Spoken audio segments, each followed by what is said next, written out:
तो बहुत बहुत स्वागत है प्यारे बच्चों आप सभी का एक बार फिर से हमारे इस न्यू क्लास में।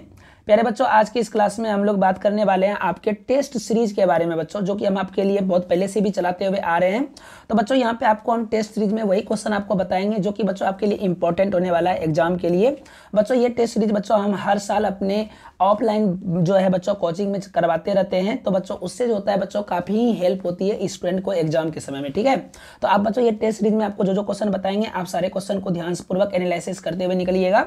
तो बच्चों आपको हम पहले सबसे पहले आपको हम साइंस के एग्जाम का पैटर्न अगर हम समझा दें तो बच्चों देखिए बच्चों कुल एग्जाम जो आपका होगा वो बच्चों आपका होगा कितना नंबर का, तो बच्चों 80 नंबर का। ठीक है, 80 नंबर के इस एग्जाम में बच्चों आपको समय दिया जाएगा 2 घंटे 45 मिनट तक। ठीक है, 2 घंटे 45 मिनट तक आपको समय दिया जाएगा।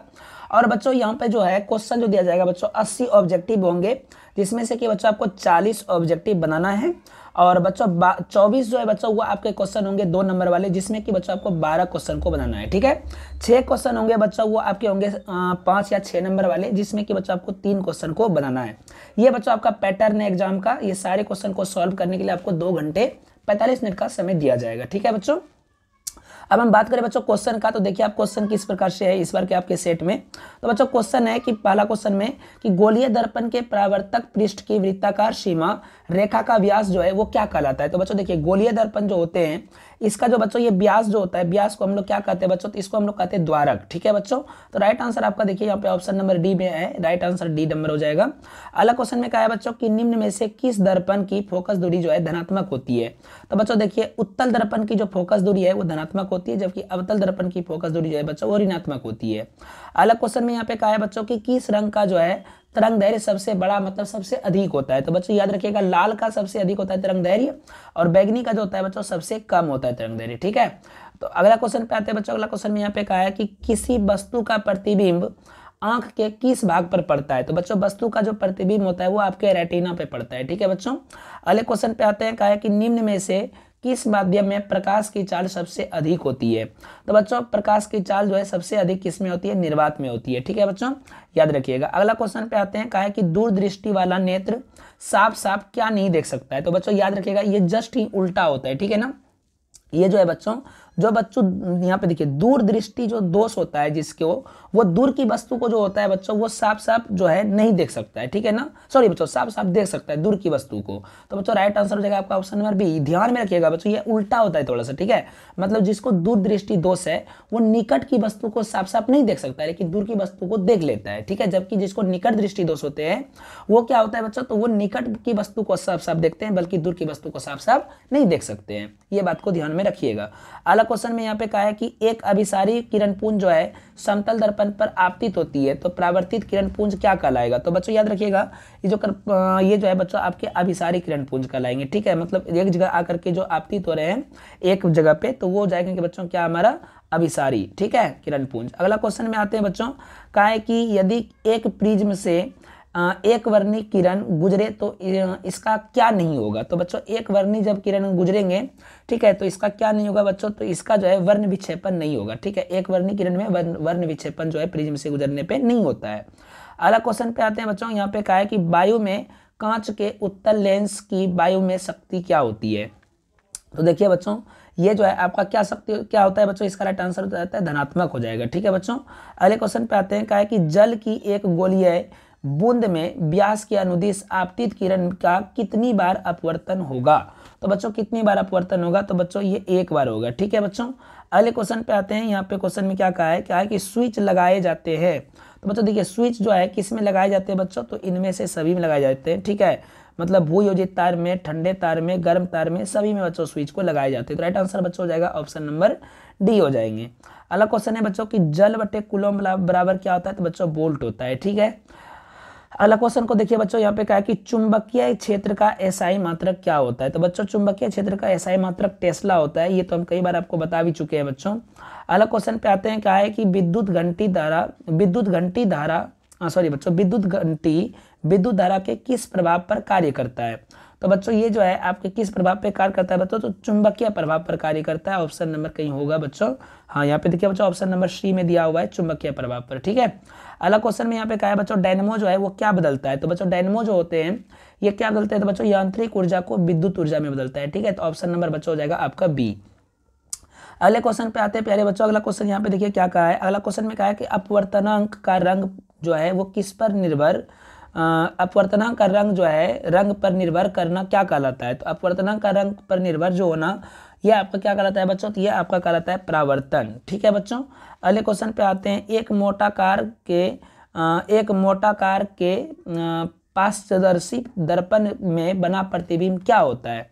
तो बच्चों देखिए, एक मोटाकार के पारदर्शी दर्पण में बना प्रतिबिंब जो होते हैं ये आपके होता है बच्चों वस्तु से छोटा। ठीक है बच्चों, वस्तु से छोटा होता है।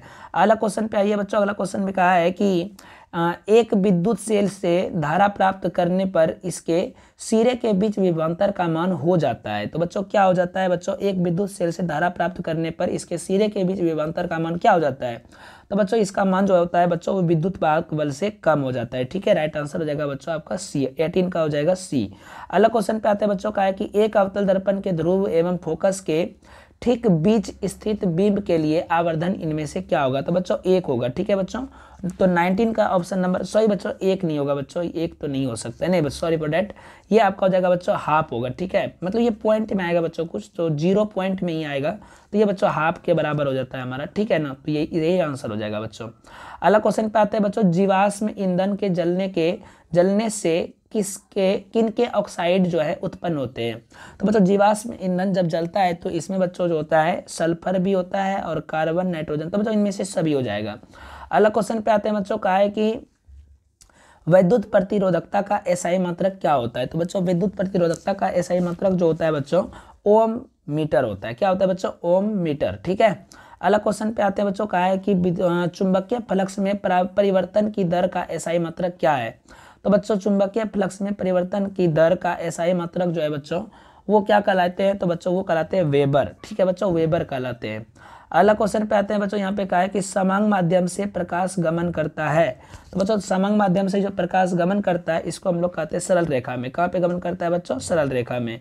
अगला क्वेश्चन पे आते हैं बच्चों। अगला क्वेश्चन में यहाँ पे क्या कहा है, क्वेश्चन में कहा है बच्चों कि यदि एक प्रिज्म से एक वर्णीय किरण गुजरे तो इसका नहीं होगा। क्या नहीं होगा बच्चों, तो यदि एक प्रिज्म से एक वर्णीय किरण गुजरती है तो इससे जो है बच्चों आपका, अभी जस्ट हम शायद ये क्वेश्चन बताए हैं बच्चों, ये जो है इसमें आपका वर्ण विक्षेपण नहीं होगा। ठीक है बच्चों, ये क्वेश्चन आपको हम बता दिए, वर्ण विक्षेपण नहीं होगा। अगला क्वेश्चन पे आते हैं बच्चों। प्रत्येक इलेक्ट्रॉन पर ऋणात्मक आवेश क्या होता है। तो बच्चों प्रत्येक इलेक्ट्रॉन पर ऋणात्मक आवेश होता है वो 1.6 × 10⁻⁻19 कूलम होता है। ठीक है। अगला क्वेश्चन पे आते हैं बच्चों। यहाँ पे कहा है कि एक घोल नीले लिटमस पत्र को लाल कर देता है तो इसका पीएच मान क्या होगा। तो बच्चों ये जो क्या करा है बच्चों, ये नीले को लाल किया है, राइट ना, नीले को क्या किया बच्चों, तो लाल किया। तो नीले को लाल कौन करेगा बच्चों, अम्ल कर सकता है। ठीक है, तो ऑप्शन नंबर हो जाएगा आपका ए। ठीक है। अगले क्वेश्चन पे आते हैं बच्चों। लोहे की परमाणु संख्या क्या है। तो बच्चों लोहे की परमाणु संख्या जो होती है बच्चों वो 26 होती है। यहाँ पे बच्चों आप 2-4 जो है वो आप परमाणु संख्या याद रखिएगा, कम से कम बच्चों आप जो है 30 तक का याद रखिएगा। ठीक है, ज़्यादातर जो पूछा जाता है बच्चों आपको बता देते हैं, आपका बच्चों जो है स्केनियम पूछा जाएगा। ठीक है, जिसका परमाणु संख्या 21 होता है। ठीक है, फिर आपका ये क्या कहते हैं बच्चों, क्या होता है बच्चों, टाइटेनियम जो होता है इसका भी पूछा जाता है बच्चों, 22 होता है। ठीक है ना। फिर आपका बच्चों वेनियम होता है भी, इसका बच्चों 23 होता है, याद रखिएगा बच्चों। ठीक है। उसका बाद बच्चों क्रेमियम होता है। ठीक है, Cr, इसका जो होता है बच्चों कितना होता है, तो इसका 24 होता है। ठीक है। उसके बाद बच्चों मैग्नीज होता है। ठीक है, मैग्नीज का जो बच्चों होता है ये आपका हो जाता है 25 होता है। ठीक है। उसके बाद बच्चों आपका एक पूछा जाता है क्या, तो एक आयरन भी बच्चों पूछा जाता है। ठीक है, आयरन का कितना होता है बच्चों, 26 होता है। ठीक है ना। तो ये बच्चों इतना सा कम से कम आप, एक निकिल भी बच्चों पूछ देता है तो इसका 27 होता है। तो यहाँ तक बच्चों कम से कम आप जरूर याद रखिएगा। ये मतलब 21 से लेकर के 30 तक के बीच में बच्चों कन्फर्म 1 या 2 पूछ देते हैं। ठीक है, तो याद रखिएगा बच्चों। अगला क्वेश्चन में यहाँ पे क्या कहा है कि सल्फर जो है, एक सेकेंड बच्चों, तो बच्चों यहाँ पे कहा है कि सल्फर जो है सल्फर के परमाणु की बाहरी कक्षा में जो बच्चों कितने इलेक्ट्रॉन की संख्या पाई जाती है। तो बच्चों सल्फर जो होता है 2 8 8 2 16 होता है, तो बच्चों 2 8 6 हो जाएगा। तो बच्चों राइट आंसर हो जाएगा आपका ऑप्शन नंबर सी हो जाएगा। ठीक है। अगले क्वेश्चन में यहाँ पे कहा है बच्चों कि एल्युमिनियम पर मोटी ऑक्साइड की परत बनाने की प्रक्रिया क्या कहलाती है। तो बच्चों एल्युमिनियम पर जो है मोटी ऑक्साइड की परत बनाने की प्रक्रिया जो होती है बच्चों वो आपका कहलाता है एनोडीकरण कहलाता है। क्या कहलाता है बच्चों, एनोडीकरण। ठीक है, राइट आंसर हो जाएगा बच्चों option number B. 30 number question को देखिए बच्चों। यहाँ पे कहा है कि कौन सा कार्बन जो है यौगिक सबसे अधिक अभिक्रियाशील है? तो बच्चों कौन सा कार्बन यौगिक जो होता है सबसे अधिक अभिक्रियाशील है? तो बच्चों याद रखिएगा ये जो है आपका बच्चों C2H4 है। ठीक है बच्चों, C2H4। अगले क्वेश्चन पे आइए बच्चों, यहाँ पे कहा है कि विरंजक चूर्ण की रासायनिक सूत्र जो है बच्चों वो क्या है? तो विरंजक चूर्ण का रासायनिक सूत्र जो है बच्चों वो आपका है क्या है बच्चों? तो ये तो आपका हो जाएगा बच्चों ऑप्शन नंबर सी हो जाएगा। ठीक है ना, CaCO3 होगा। ठीक है, अगले क्वेश्चन पे आते हैं बच्चों। अगला क्वेश्चन में यहाँ पे क्या कहा है देखते हैं। क्वेश्चन में कहा है बच्चों कि रासायनिक अभिक्रिया में भाग लेने वाले पदार्थ को कहा जाता है? तो बच्चों उसको तो अभिकारक और उत्पादक दोनों कहा जाता है। तो बच्चों ऑप्शन नंबर हो जाएगा आपका सी। 32 का भी बच्चों हो जाएगा सी, ए और बी दोनों। टूथपेस्ट जो होता है बच्चों ये क्या होता है? तो बच्चों टूथपेस्ट जो होता है ये आपका क्या होता है? क्षारीय होता है। तो ऑप्शन नंबर बच्चों हो जाएगा ए। ओके, अगले क्वेश्चन पे आते हैं बच्चों। निम्नलिखित में से कौन सा जो है कार्बोक्सिलिक अम्ल का समूह है? तो बच्चों कार्बोक्सिलिक अम्ल का समूह जो है वो आपका ऑप्शन नंबर सी है। ठीक है ना, ऑप्शन नंबर सी है बच्चों, ये जो है आपका कार्बोक्सिलिक अम्ल का समूह है। अगले क्वेश्चन को देख लीजिए बच्चों, का निम्नलिखित में से किसके कारण अम्लीय वर्षा होती है? तो बच्चों अम्लीय वर्षा होने का कारण है सल्फर डाइऑक्साइड SO2। ठीक है बच्चों, निकेल की परमाणु संख्या भी जस्ट बताया बच्चों आपको 27 होता है। ठीक है बच्चों, अगला क्वेश्चन में यहाँ पे कहा है कि एक जांच प्रणाली में लिए गए विलयन में एक लोहे की कील को डुबाया गया। आधे घंटे बाद यह देखा गया कि विलयन का रंग जो है परिवर्तित हो चुका है। मतलब जो लोहा जो है बच्चों वो उस विलयन से अभिक्रिया कर चुका है। तो वो कैसा विलयन हो सकता है? तो बच्चों लोहा जो है वो किसके साथ अभिक्रिया करती है ये आपको ध्यान में रखना पड़ेगा। ठीक है बच्चों, तो ये जो है बच्चों आपका कॉपर सल्फेट के साथ अभिक्रिया कर सकती है। तो CuSO4 हो जाएगा। ठीक है बच्चों, अगले क्वेश्चन पे आते हैं। कहा है बच्चों की एथेनॉल को सांद्र H2SO4 के साथ गर्म करने पर निम्नलिखित में कौन सी गैस बनती है? तो बच्चों एथेनॉल को H2SO4 के साथ गर्म करने पर जो है ये आपका बनता है C2H4। ठीक है बच्चों, C2H4 बनता है। कहा है बच्चों कि हीरा का निम्नलिखित में किस तत्व का अपरूप है? मतलब हीरा जो है किसका अपरूप है? तो बच्चों हीरा जो है बच्चों वो कार्बन का अपरूप है। ठीक है, तो 39 का हो जाएगा बच्चों आपका डी हो जाएगा। ठीक है बच्चों, अगले क्वेश्चन में कहा है कि 1 ग्राम सोने में कितना लंबा तार बनाया जा सकता है? तो बच्चों ये तो सबको पता है 2 मीटर तक। ठीक है बच्चों, 2 मीटर तक जो है लंबा तार बनाया जा सकता है 1 ग्राम सोना से। अगले क्वेश्चन पे आते हैं बच्चों। कहा है कि क्या कहा है बच्चों यहाँ पे क्वेश्चन में कि निम्नलिखित यौगिक में कौन सा जल में विलय होते हैं? तो बच्चों ग्लूकोज जो होते हैं ये आपके जल में विलय होते हैं। ठीक है, तो बच्चों अब यहीं तक आज रहने देते हैं। ठीक है, आगे का क्वेश्चन बच्चों हम लोग अगले क्लास में कर लेंगे। 40 तक बच्चों हम आपको ऑब्जेक्टिव यहाँ पे अभी बता दिए हैं। तो आगे बच्चों अगर आपको इसके आगे का ऑब्जेक्टिव चाहिए तो आप बच्चों हमें नीचे कमेंट करके जरूर बताइएगा। तो बच्चों फिर से मिलते हैं एक न्यू क्लास के साथ में। बने रहे हमारे चैनल पर। Bye bye, take care.